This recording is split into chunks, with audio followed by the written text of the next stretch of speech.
What's going on, folks? I'm about to be showing you how you would change out your filter on your home furnace. If you can look right here, what you'll see is the filter right here. You'll also see that number says 14251. You want to make sure you get the right size filter for your furnace. If you can look at this box that's right here to the right, that's actually your return. And your return has a pipe that goes all the way back up, like on this one, to the actual return vent that's in your house somewhere. So a lot of times if you follow that down, you'll be able to find your filter itself. Now this filter right here is right here. So what you want to do, and most of them just pull them out just like that. You just want to pull the filter out. And as you can see on this one, it's pretty dirty. So basically it needs to be changed.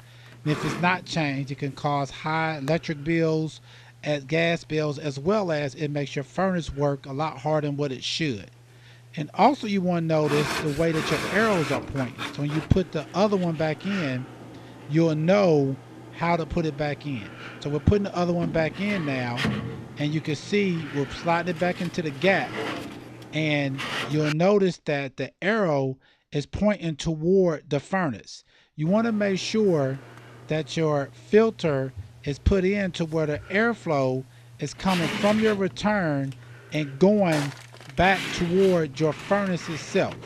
So you want to push it in with that arrow pointing toward your furnace like that. And once you've done that, you'll pretty much be done. All right, folks, once again, this is how you would change out your air filter in your home furnace. Thanks. Please check out our other videos and please subscribe.